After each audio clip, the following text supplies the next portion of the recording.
téléphone sonne ce soir, plongé dans un monde sans scrupules, celui des arnaques en tout genre.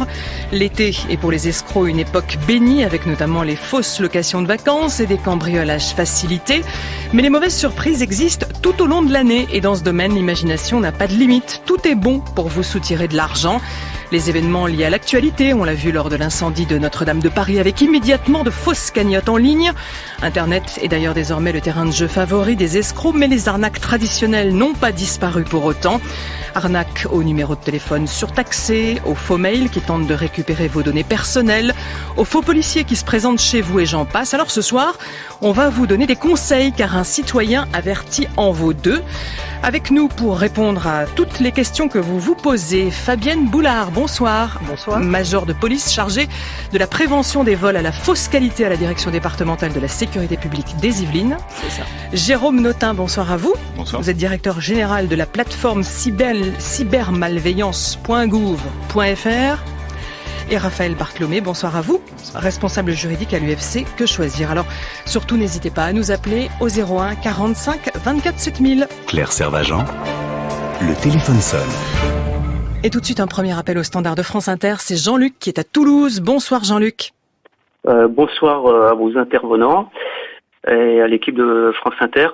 Voilà, donc je vous appelle de Toulouse pour vous faire part d'un témoignage personnel sur des mésaventures sur Internet et ensuite poser 3 questions assez concises et claires. J'imagine que beaucoup d'auditeurs doivent se les poser et donc j'ai essayé de synthétiser tout ça pour obtenir des réponses de la part de vos intervenants. Alors on va voir Jean-Luc si vous les posez toutes les 3 à la suite ou si on va y répondre au fur et à mesure. On va voir. Commencez. D'accord. Alors je vais d'abord vous faire part de mon propre témoignage. Il s'agit donc d'intrusions quasiment quotidiennes, de messages frauduleux, c'est-à-dire ce qu'on appelle des spams, de hackers, c'est-à-dire de personnes malveillantes qui ont récupéré mon adresse personnelle et j'ai droit à tous les jours des messages, alors ça peut même être parfois jusqu'à des menaces, ou c'est des tentatives d'extorsion d'argent avec des messages fictifs du style nous avons bien encaissé votre versement pour la commande de telle ou telle chose et nous vous demandons d'ouvrir le lien qui suit pour obtenir des données supplémentaires. Bon, bien sûr, je ne le fais pas. Et j'ai en plus alors un problème qui est dû à Google, donc le moteur de recherche, qui a carrément la mainmise sur mon adresse mail principale et qui m'envoie à la fois sur le smartphone ou sur mon ordinateur. Donc, on le voit dans le cadre, j'imagine que ça concerne beaucoup d'auditeurs aussi, où on voit une petite croix qui s'affiche sur le coin gauche en haut de l'écran et vous pouvez faire tout ce que vous voulez, vous pouvez pas la faire partir.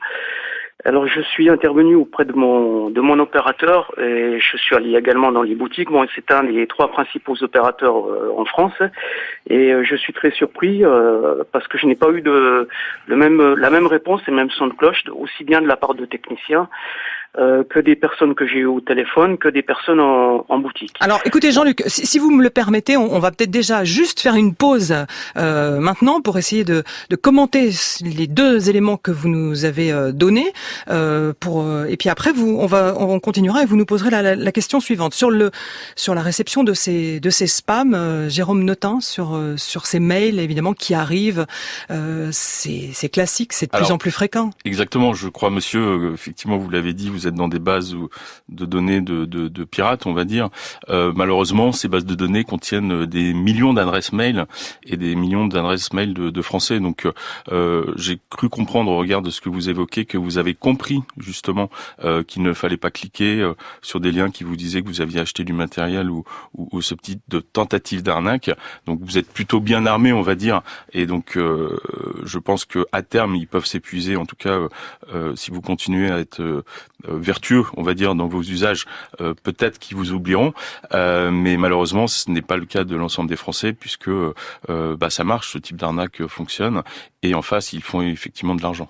Et l'objectif, c'est Raphaël Bartholomé, c'est quoi? C'est de récupérer les données personnelles des gens, c'est ça Les données bancaires, les données personnelles, ce sont des malwares. Enfin, c'est d'infecter l'ordinateur et puis de collecter les données personnelles.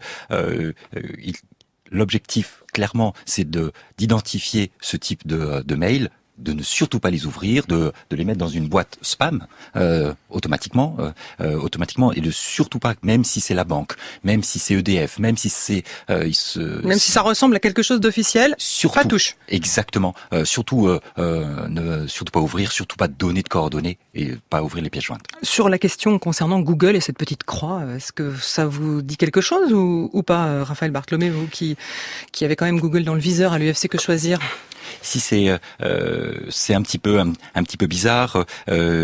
En principe, là, est-ce que ce sont des publicités qui apparaissent et qu'il s'agit de fermer? Si vous pensez, en l'occurrence, que ça viendrait de Google, n'hésitez pas à aller dans votre compte Google pour modifier vos paramètres de sécurité. Ça, il ne faut surtout pas hésiter et au moins de partager le moins possible de données avec Google. Ça peut être une première solution. Ça peut être une première solution. Jean-Luc, est-ce que vous êtes toujours là? Oui, bien sûr. Alors, voilà. Alors, on y va progressivement. La suite de votre intervention, si vous aviez une question, je crois, même plusieurs. Oui. Alors, suite à ces réponses pertinentes, j'avais une question qui est un peu technique et qui peut paraître naïve. Je souhaitais connaître les méthodes précises qui sont utilisées par les hackers, donc on va dire les délinquants du net, pour piéger les utilisateurs de messagerie sur leur ordinateur ou sur le mobile. Jérôme Notin. Alors, l'UFC l'a évoqué, hein, vous pouvez recevoir soit des liens malveillants qui vont vous inciter, où on va vous inciter à cliquer sur ces liens et derrière vous allez télécharger un malware, un virus, ou directement recevoir par pièce jointe, donc un fichier qui va infecter votre machine. Donc ça, ce sont les méthodes, on va dire, assez classiques et faciles. Vous pouvez éventuellement, par exemple, lors de votre navigation, avoir un message qui va indiquer que vous êtes victime d'un virus. Alors, on travaille avec l'UFC sur le sujet. C'était un gros phénomène, on va dire, à partir de fin 2017-2018. Alors, on évoquera peut-être, en fonction des questions des auditeurs, mais grâce, on va dire, au dépôt de plainte, grâce à l'intervention donc des gendarmes et des policiers cyber, eh bien, des cybercriminels, des cybermalveillants ont été arrêtés récemment. Donc voilà, je fais un petit peu le raccourci par rapport à votre question initiale, mais voilà, pour revenir au sujet, ne pas hésiter à déposer plainte. Je peux vous garantir que le dépôt de plainte permet aux forces de police et de gendarmerie, donc aux services d'enquête, de disposer d'éléments techniques, et grâce à ces éléments techniques, eh bien, ils réussissent à attraper les méchants. On a répondu à vos questions, Jean-Luc ? Oui, je rajouterai une question supplémentaire. Allez, que se pose beaucoup une dernière pour la route, d'auditeurs. Voilà, la dernière. Est-ce que pour un usager qui n'est pas informaticien, donc qui n'est pas un spécialiste, quels sont les moyens pour lui de se protéger sans se ruiner, en sachant qu'il y a un tas d'outils, comme vous avez évoqué tout à l'heure, les paramétrages pour l'IP, les actions sur le Wi-Fi, les pare-feux antivirus, le mode de communication par VPN. Il y a beaucoup de choses qui sont proposées aux usagers et il est difficile de s'y retrouver et souvent ça engage des frais parce qu'on lui dit achetez ceci, achetez cela, achetez tel antivirus, vous serez bien protégé. Alors, on va répondre, Jean-Luc. Merci beaucoup. On va demander à Raphaël Bartholomé de l'UFC Que Choisir ce qu'il faut faire.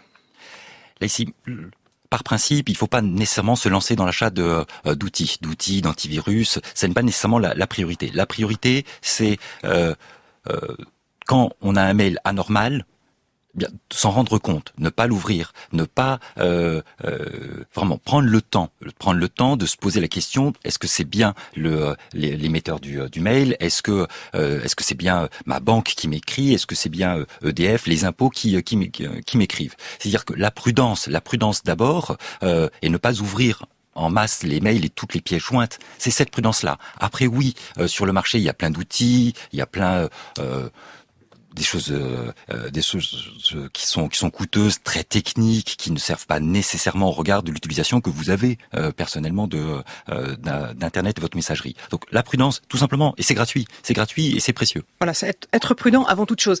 Un mot peut-être de ce rapport qui vient juste d'être publié par le ministère de l'Intérieur sur l'état de la menace numérique. Il insiste, ce rapport, sur une chose, c'est évidemment ces données personnelles que tous les escrocs essayent de récupérer, mais sur le fait que les smartphones sont un outil particulièrement vulnérable et tous les appareils connectés aussi. Ça, c'est nouveau. Jérôme Notin, il faut y faire attention. Il n'y a pas que l'ordinateur à la maison. Alors les gens ont tendance à oublier qu'un smartphone est peut-être plus puissant aujourd'hui qu'un ordinateur portable à la maison, donc il est par principe également toujours connecté. Donc malheureusement, quand on a dit ça, les gens ne se rendent pas compte qu'il faut au moins autant que les ordinateurs les protéger. Donc on évoquait des solutions techniques, elles commencent à exister, mais là encore, des règles d'hygiène, on parle d'hygiène informatique très fréquemment, des règles d'hygiène assez simples, assez basiques, peuvent permettre de bien se protéger. Là encore, ne pas ouvrir des pièces jointes, ne pas cliquer sur n'importe. Les conseils sont les mêmes que pour les conseils sont absolument les mêmes. C'est faire ces mises à jour, par exemple. Alors c'est très rare que les mises à jour soient faites rapidement. Et les mises à jour, elles permettent en général d'apporter des nouvelles fonctionnalités, mais elles permettent surtout de corriger des failles de sécurité. Donc les mises à jour, elles sont fondamentales sur l'ordinateur, elles sont fondamentales sur les téléphones mobiles. Et puis, juste pour terminer, les sauvegardes. Alors, on commence à se dire, ok, on fait des sauvegardes sur nos ordinateurs portables ou nos ordinateurs fixes. Eh bien, évidemment, un téléphone, il va se perdre, il va se voler, il va se casser. Et si on n'a pas sauvegardé ces données, eh bien, on aura tout perdu. Voilà, faut être prudent. Pierre est à Lyon et il est en ligne. Bonsoir Pierre. Oui, bonsoir. On vous écoute Pierre. Alors moi je voudrais poser une question. Je trouve que que sur Internet, moi maintenant je reçois tous les jours, mais j'ai bien dit tous les jours, de faux messages et donc ça s'accentue. Alors c'est très bien que l'on donne des conseils, j'écoute avec une grande attention ce que l'on dit, mais finalement, que risquent ces gens-là? Parce que que fait la justice? Que fait disons une police d'internet? Est-ce qu'ils viennent de France? Est-ce qu'ils sont de l'UE? Est-ce qu'ils viennent du monde entier? Que peut-on faire? Parce que il y a pas très longtemps, il y a plusieurs mois, pardon. C'est vrai que c'était la première fois, on m'a dit qu'il fallait appeler tel téléphone. J'ai appelé et j'ai eu une centaine d'euros de retrait. J'ai vite appelé mon opérateur qui m'a tout remboursé. Après, c'était une forme de chantage. On me disait que mais c'est bon. Alors après, c'est des messages où il y a des fautes d'orthographe, que j'allais sur les sites coquins, il fallait que je verse 520 €, etc. Vous avez tout eu, hein? Pendant je sais pas combien de temps. Pierre. Et maintenant, je reçois des messages où on me dit que j'ai fait une commande, etc., etc. Bon, bien sûr, je ne clique pas. Donc, on donne des conseils, c'est bien, mais finalement, j'ai l'impression qu'on est tout le temps sur la défensive. Il faudrait qu'il y ait une attaque ou une contre-attaque des pouvoirs publics, de la justice, de la police d'Internet. Finalement, que risquent ces gens-là s'ils sont français, s'ils sont européens ou s'ils sont du monde entier? Merci beaucoup pour cette question, Pierre. Jérôme Notin, c'est une course de vitesse, hein? C'est une course de vitesse, indéniablement. Internet, ça va très vite, on le sait, ça a une vingtaine d'années, peut-être un peu plus. Les pouvoirs publics, l'administration est toujours un petit peu lente, mais les pouvoirs publics, depuis quelques années, ont pris conscience de la problématique. Nous, notre dispositif, cybermalveillance.gouv.fr, on a été créé en mars 2017, justement, pour aider les gens, les particuliers, les collectivités, et puis les services de l'État au sens plus large, au niveau police et justice. Là, c'est pareil, se sont mis en ordre de marche depuis quelques années. Il existe, c'est assez spécifique au sein du ministère de la Justice, un service, le parquet F1. Alors il y a deux magistrats qui sont assez exceptionnels de par leur qualité de travail et leur investissement, mais sont effectivement peu nombreuses. Mais il existe une réponse assez récente, puisque c'est un service à compétence nationale concurrente, c'est-à-dire qu'ils peuvent se saisir de dossiers en complément de parquets locaux. Et donc je l'évoquais tout tout à l'heure, récemment, fin janvier par exemple, grâce au service du parquet F1 et puis également aux gendarmes de Pontoise, le service spécialisé, le C3N, le service de lutte contre la cybercriminalité, 3 chefs d'entreprise qui se livraient donc aux fraudes aux réparations informatiques ont été arrêtés. Donc c'est 1,9 million d'euros qui ont été saisis, c'est 8000 victimes identifiées. Donc il y a des choses qui se mettent en place. C'est un petit peu long, évidemment, parce que souvent ils sont à l'étranger, vous l'avez évoqué, ça peut être des Français qui sont à l'étranger, mais dans ce cas-là, lorsqu'ils sont identifiés, le phénomène classique de la justice arrive, c'est-à-dire que des commissions rogatoires internationales sont lancées et derrière ça va donner des résultats. En tout cas, il faut faire preuve de prudence, c'est ce qu'on a dit depuis le début de cette émission. Fabienne Boulard, je vous ai pas oublié, vous qui êtes basée dans les Yvelines, où vous faites de la prévention, notamment, je crois, auprès de personnes plus âgées. Alors, c'est peut-être pas inutile aussi qu'on aborde cette question-là, parce que les plus jeunes ont peut-être plus facilement accès à toutes ces informations en allant sur tous les sites possibles pour se renseigner. Les autres, peut-être plus difficilement. Aussi, ça leur arrive aussi, mais les plus âgés se font souvent avoir, entre guillemets, arnaquer par des vraies personnes. Et notamment par la venue de faux policiers ou de faux agents des eaux, ou de faux... Là, c'est l'intrusion classique, on passe plus par le numérique. Voilà, c'est ça. Et ça existe toujours, j'ai presque envie de dire c'est de pire en pire. Et c'est extrêmement facile parce que les gens sont assez crédules et quand quelqu'un se présente au domicile et dit police, en faisant voir furtivement une soi-disant carte de police, les gens font confiance, ils ouvrent et c'est eux qui montrent où est leur argent, où sont leurs bijoux. Ça marche toujours, donc c'est ce genre d'arnaque. Ouais. Alors on fait maintes et maintes actions de prévention, mais ça marche toujours parce que on a affaire, et c'est pas faire leur offense que de dire ça, mais on a affaire à une population de seniors, même de grands seniors, c'est-à-dire plus de 80 ans, 90 ans, qui ont une confiance en la police. Et à partir du moment où on se présente comme policier, ils ouvrent la porte et ils répondent aux questions. Et ça, c'est quelque chose qu'on retrouve plus particulièrement quand arrive l'été, ou c'est quelque chose... C'est toute l'année, non, ça c'est toute l'année. L'été, on fait plus attention au cambriolage. Mais les cambriolages sont de plus en plus difficiles parce que les gens protègent de plus en plus leur maison.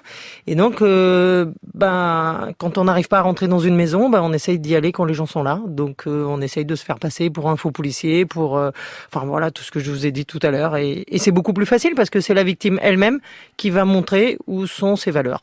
Voilà, en tout cas, l'objectif, c'est toujours de rentrer chez les autres. Encore un petit mot, parce qu'on avait dit qu'on parlerait effectivement des arnaques de l'été. Les locations de vacances, là, je me tourne vers vous, Raphaël Bartholomé de l'UFC Que Choisir. C'est un grand classique, ça, les arnaques aux locations de vacances. C'est un grand classique et Internet a démultiplié aussi ces arnaques, les fausses annonces pour un logement superbe sur la plage, dans une belle ville. Exactement, et qui n'existe pas. Et les vacanciers qui ont payé et qui désœuvraient devant l'absence de logement. Démultiplié parce que il y a cette confiance dans l'image que je vois dans l'image. S'il y a la photo, c'est que c'est vrai. Exactement. Il y a cette croyance que la photo, c'est vrai. Alors, petit truc, si jamais il y a un doute, il faut prendre la photo, la glisser dans son moteur de recherche. Tout simplement, le moteur de recherche va nous dire si cette photo apparaît ailleurs. Et si elle apparaît ailleurs, les arnaqueurs, ils prennent pas beaucoup de temps à monter leur arnaque. C'est-à-dire qu'ils vont la prendre ailleurs. Et si on retrouve la photo sur d'autres annonces, tout simplement, c'est une arnaque. C'est une arnaque et les arnaques aux vacances, c'est les prix très bas, la bonne affaire, l'achat de la bonne affaire, bien faire attention aussi à ça. Le propriétaire veut gagner de l'argent. Et il veut gagner de l'argent, c'est-à-dire quand il y a une trop bonne affaire, il y a de très belles désillusions, malheureusement le moment venu lorsqu'on ouvre la porte, ou si on trouve la porte. Alors évidemment, il faut faire attention en amont, et si on a une mauvaise surprise quand on arrive à un endroit où il y a plusieurs personnes qui ont loué soi-disant la même chose qui n'existe pas d'ailleurs, qu'est-ce qu'on fait ? Il faut toujours se dire qu'il y a une possibilité de récupérer l'argent. C'est possible. Alors bien entendu, on ne paie pas pas en liquide, on ne paie pas par mandat cash. Surtout ces hypothèses-là, on les oublie immédiatement. Il y aura toujours une possibilité ensuite, notamment si on est passé par une agent de voyage, si on a pris des packages particuliers, toujours une possibilité de trouver une solution. Et si on n'a pas les idées, ne pas hésiter à tout simplement aller voir une association de défense des consommateurs, par exemple, de regarder s'il y a une protection juridique. Éventuellement. Mais à tout hasard. Par exemple, parce que ici, comme nous avons connaissance des situations, il y a des petits trucs à connaître. Mais toujours se dire qu'il y a une solution. Juste une dernière parenthèse sur les arnaques de façon générale par rapport à la question de l'auditeur. Ne pas oublier de le signaler, ne pas oublier de déposer plainte, ne pas oublier... Faut laisser des traces pour les enquêtes, c'est ça? Exactement, c'est ça qui va être important. Il y a un site internet qui s'appelle signalement.gouv.fr. Il y a... internet-signalement.gouv.fr. Pardon, merci. Précision de Jérôme Notin.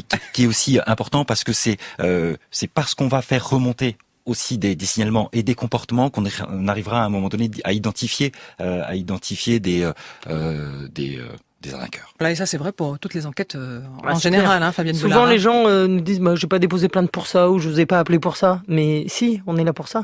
Donc appelez-nous, déposez plainte. Même si on sait que des fois il y a un petit peu d'attente pour déposer plainte, mais sans plainte on peut pas faire d'enquête, on peut rien faire. Voilà, il faut toujours laisser des traces. On va passer maintenant à un sujet qui donne des boutons aux auditeurs de France Inter. Il y a pas mal de monde, c'est les escroqueries au numéro de téléphone surtaxé. Marc est à Marseille. Bonsoir Marc. Bonsoir. On vous écoute Marc. Alors, vous savez comment marche les numéros surtaxés. Il y a la plus grosse partie va à celui qui a demandé un numéro surtaxé, mais une petite partie va à celui qui a donné le numéro surtaxé, c'est-à-dire Orange ou l'équivalent. Lorsqu'il y a une escroquerie au numéro surtaxé, le fournisseur, donc Orange ou d'autres, touche une partie de cet argent. En d'autres termes, est-ce qu'il n'est pas légalement complice de l'escroquerie ? Bonne question, Marc. Jérôme Notin, non, ou Raphaël Bartholomé qui veut s'y coller. Sur l'aspect légal, je vais vous laisser traiter. Là encore, le signalement est fondamental. Vous avez une plateforme qui s'appelle 33700, donc 33700.fr, ou par SMS, vous pouvez signaler.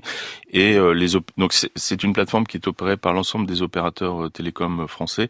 Donc quand vous avez signalé, rapidement derrière, le numéro est désactivé. Raphaël Bartholomé sur cette question. Sur la question de cette complicité. Ces arnaques, elles existent depuis de nombreuses années et il y a eu le développement de cette plateforme 33700 parce que les opérateurs se sont rendus compte que leur responsabilité pourrait éventuellement être engagée. C'est-à-dire le simple fait de laisser faire, et puis de façon intéressante pour eux financièrement, le laisser-faire pouvait être contre-productif pour eux. Donc, est-ce qu'ils sont complices en tant que tels ? C'est l'absence de réaction qui permettrait de démontrer la complicité. Le 33700, cette plateforme, est importante parce que ça permet de voir qui se cache derrière le numéro court. C'est ça aussi qui est important, comme ça on identifie la plateforme, le professionnel qui fraude, et l'opérateur. Au travers de cette plateforme qui a été créée, l'objectif c'est couper le plus tôt possible le numéro. Jérôme Notin, vous avez des conseils sur votre plateforme cybermalveillance.gouv.fr pour tous ceux qui se posent ce genre de questions d'ailleurs. Tout à fait, on donne des conseils sur l'ensemble de la cybermalveillance, donc ça c'est une partie relativement faible.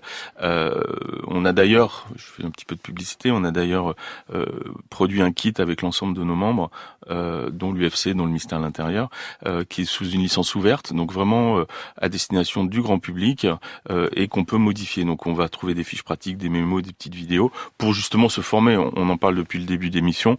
Ce qui est fondamental, la première des protections, au-delà des aspects techniques, la première des protections, c'est la formation, la sensibilisation. On comprend que, effectivement, c'est pas parce qu'on est policier dans la vraie vie, ou en tout cas on se fait passer par un policier, pour un policier qu'on est réellement policier. C'est pas parce que dans la vie virtuelle on se fait passer pour une banque, pour un opérateur télécom qu'on est vraiment opérateur télécom. Donc voilà, des règles assez simples qui permettent justement d'identifier qu'en fait c'est une arnaque potentielle. Fabienne Boulard, sur justement les faux policiers qui se présentent chez les gens, souvent ils arrivent même avec de fausses cartes. Qu'est-ce qu'il faut faire dans un cas pareil ? Faut regarder la carte. De toute façon, on n'est pas capable, nous, de savoir si c'est une vraie carte ou une fausse carte. Quand je pose la question aux gens, ils me disent, je demande leur carte. Je dis, ok, vous avez déjà vu une carte de police ? Non. Donc là, on a un gros problème. Alors, la carte de police, vous l'avez sur le site du ministère de l'Intérieur. Elle est expliquée, elle est prise en photo sous tous les angles. Mais il suffit d'aller sur Internet et de mettre carte de police à imprimer, et vous pouvez en avoir une. Alors, en général, je dis aux gens, je vais vous dire un secret, donc là, le secret va être un peu éventé. Quand vous avez un policier qui se présente à votre domicile et qui présente sa carte, souvent il la présente, si c'est un faux, il va la présenter très furtivement. Si c'est un vrai, il va accepter que vous la regardiez et surtout, il va accepter de vous faire voir le verso. Les faussaires, dans la quasi-totalité des cas, ne font pas le verso de la carte de police. Ils veulent juste la présenter très vite et puis la ranger et pour pouvoir pénétrer chez les gens. Donc, dans ces cas-là, si vous n'attendez pas la police, il n'y a pas de raison que la police vienne à votre domicile, même si c'est pour soi-disant une enquête de voisinage, vous pouvez très bien demander au policier, faites-moi voir votre carte, au policier ou faux policier. Retournez là. Et faites-moi voir le verso. Et si le verso, il n'y a rien, elle est blanche, c'est forcément une fausse. Méfiance. Voilà, il faut le signaler. Jean-Marie est à Bergerac, il est au standard de France Inter. Bonsoir Jean-Marie. Oui, bonsoir. On vous écoute. J'avais un petit témoignage parce que je rentrais de voiture et j'ai écouté votre émission et cet après-midi justement j'ai eu un appel d'une société qui voulait nous vendre des isolations et qui nous a appelé sur notre téléphone professionnel, donc au niveau d'une banque. On avait beau lui dire que c'était pas possible au niveau de la banque, mais je me pose la question, est-ce que c'est pas un moyen aussi de phishing et de trouver pour envoyer des faux messages, voilà. Donc, c'est ma réaction. Je pense qu'on a fait beaucoup rire aujourd'hui. Mais qu'est-ce qu'il voulait vous proposer exactement ? C'était une plateforme qui propose l'isolation pour la résidence principale. On avait beau leur dire que c'était une banque et qu'on n'avait pas besoin d'isolation.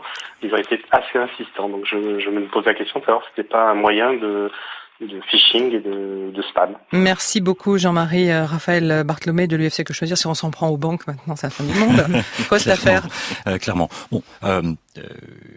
De façon classique, des démarchages par téléphone, on en est tous victimes pour tous les produits, tout ce qui est possible, imaginable, toute la journée, tout le temps. Est-ce que c'est une démarche de phishing ? Pas nécessairement. Pas nécessairement. C'est malheureusement une sorte de harcèlement. C'est un harcèlement au démarchage téléphonique. C'est un harcèlement. Alors il y a la liste Blocktel qui existe, qui a des défauts, mais elle commence. Enfin, l'objectif c'est vraiment de bloquer ces numéros. Est-ce qu'il y a une vraie solution ? C'est compliqué contre tous ces démarchages par téléphone. Sinon de leur faire comprendre que bonne fois pour toutes que nous n'en voulons pas, et de raccrocher parce que même si vous avez dit que vous étiez une banque, vous êtes rendu compte que la personne insistait, simplement c'est pour essayer d'aller jusqu'au bout, peu importe que vous soyez une banque ou pas. Jérôme Notin. Oui, alors le phishing, là, on en a parlé rapidement. Souvent, ça se fait en plusieurs étapes. Aujourd'hui, les groupes de cybercriminels sont bien organisés et se sont vraiment spécialisés.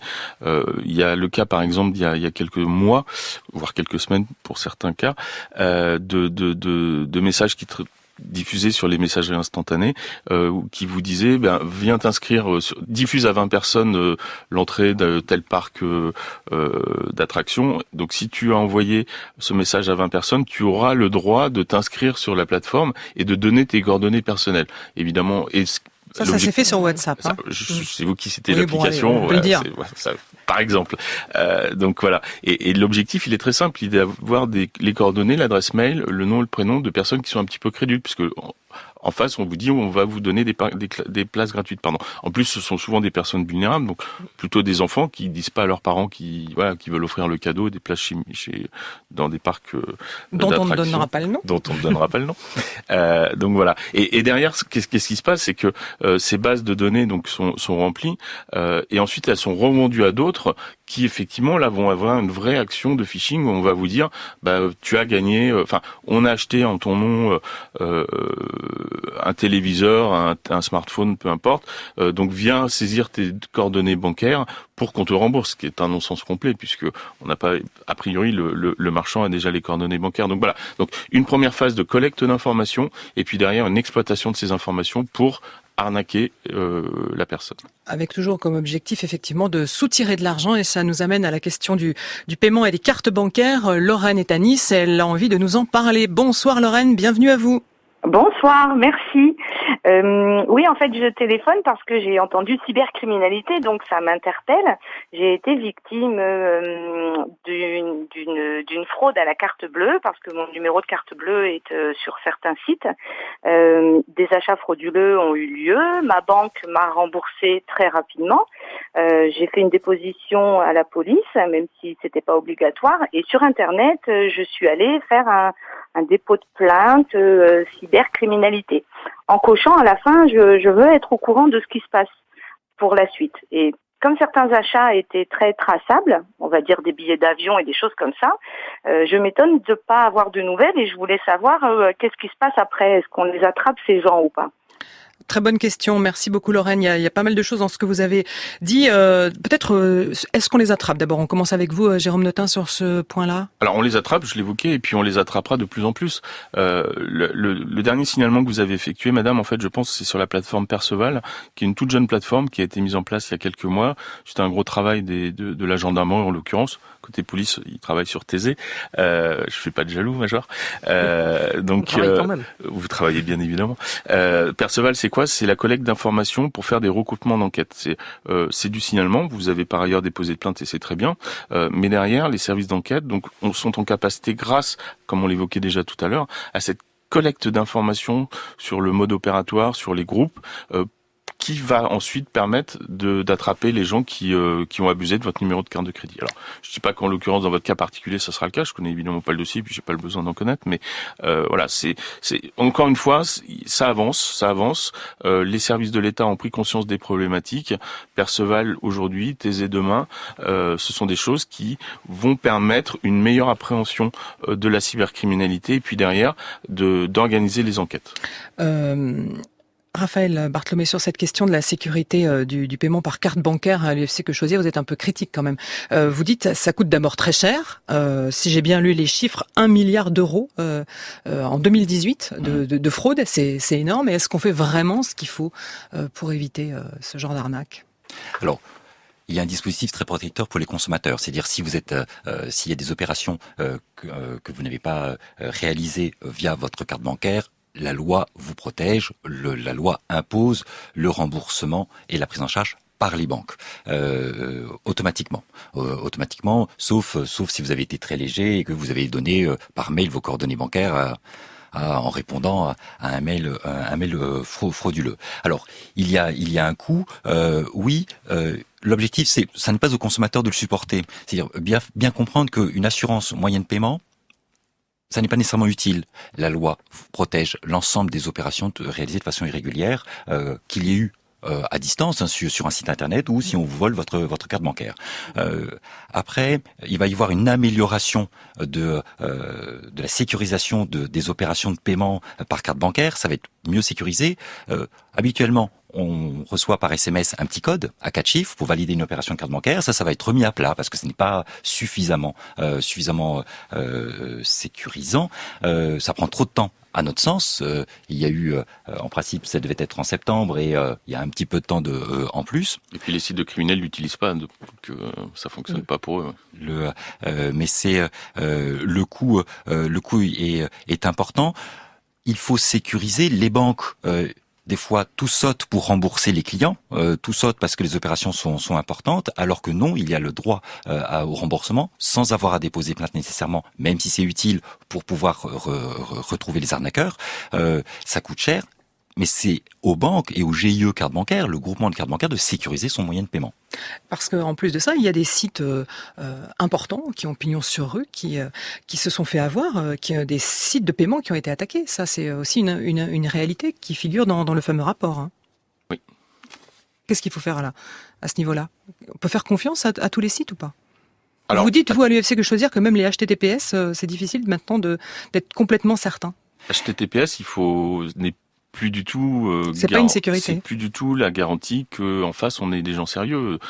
Tous les cybercriminels aujourd'hui sont capables très facilement, très rapidement de mettre en place un site avec HTTPS. On rappelle, c'est le petit cadenas et de toute façon le S de HTTP c'est secure, et ça indique simplement que la communication entre l'ordinateur et le serveur est chiffrée, c'est-à-dire que personne ne peut écouter sur ce canal-là. Ça ne veut pas dire que en face, ce sont des gens sérieux, ça ne veut pas dire que la plateforme elle-même n'a pas une faille de sécurité, que quelqu'un n'est pas en train d'écouter ce qui se passe sur le serveur, de récupérer les données. Donc voilà, ce n'est plus du tout garant d'un niveau de sécurité et surtout de confiance qu'on doit avoir sur les plateformes.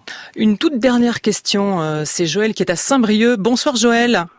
Bonsoir. Si vous me posez rapidement la question, je vous laisse parler. Très rapidement, bonsoir France Inter. C'est une question toute simple en fait. Je voulais savoir si réellement on est mieux protégé quand on a un Mac que quand on a un PC. Quand on a du E ou autre, est-ce qu'on est vraiment mieux protégé comme prétend Apple ou est-ce que c'est une légende? Jérôme Notin.